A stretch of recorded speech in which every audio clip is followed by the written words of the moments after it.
একটা পৃথিবী কল্পনা করুন, যেখানে রাত জাগা পার্টিতে জ্বলে ওঠে আলোর ঝলকানি, কিন্তু মানুষের মনগুলো অন্ধকারে ডুবে থাকে। সেখানে আছে এক রহস্যময়ী ধনী মানুষ, জেই গ্যাটসবাই, যে নিজের হারানো প্রেমের অপেক্ষায় প্রাসাদ তৈরি করেছে, যা পুরো শহরের নজর কাড়ে।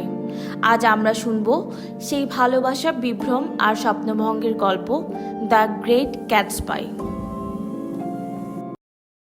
প্রধান চরিত্র নিক ক্যারাওয়ে, গল্পের বর্ণনাকারী, সৎ পর্যবেক্ষক আর মধ্যবিত্ত মানুষ। জে গ্যাটসবাই, ধনী রহস্যময় মানুষ, তার পুরো জীবন ডেইজি বুচানানকে ফিরে পাওয়ার আশাই করা। ডেইজি বুচানান, গ্যাটসবাইয়ের প্রথম প্রেম, এখন ধনী স্বামী টমের স্ত্রী। টম বুচানান, অহংকারী, ধনী, আত্মকেন্দ্রিক পুরুষ। জর্ডান বেকার, ডেইজির বন্ধু, স্বাধীনচেতা এক তরুণী। মার্টাইল উইলসন, টমের প্রেমিকা, দরিদ্র কিন্তু উচ্চাকাঙ্ক্ষী নারী। গল্প শুরু হয় নিক ক্যারাওয়ের চোখ দিয়ে। নিক চলে আসে নিউ ইয়র্কের কাছে ওয়েস্ট এগে, যেখানে নতুন ধনী মানুষরা বাস করে।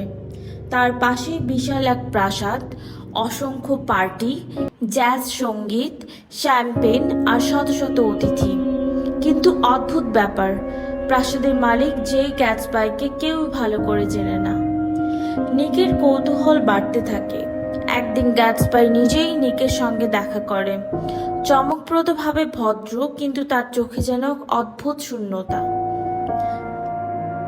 ধীরে ধীরে নিক জানতে পারে গ্যাটসবাই আসলে কোনো ধনী পরিবার থেকে আসেনি।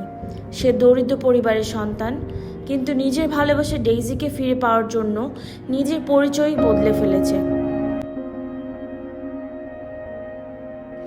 বছর কয়েক আগে ডেইজির সঙ্গে তার প্রেম হয়েছিল, কিন্তু যুদ্ধের পরে ডেইজির এক ধনী পুরুষ টম বুচানানকে বিয়ে করে ফেলে।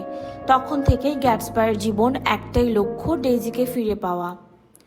তাই সে ওয়েস্ট এগে ডেইজির বাড়ির বিপরীতে প্রাসাদ তৈরি করে, আশা করে একদিন ডেইজি সে আলো দেখে ফিরে আসবে।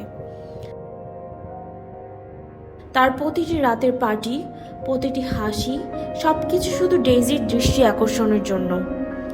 নিক যখন এই সত্য জানে, সে ডেইজির সঙ্গে গ্যাটসবাইয়ের পুনর্মিলনের ব্যবস্থা করে। সেই দেখা যেন নীরব ভালোবাসার পুনর্জন্ম।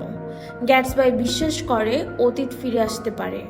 সে ভাবে, তুমি যখন ছিলে তেমনভাবে সবকিছু আবার শুরু করা সম্ভব।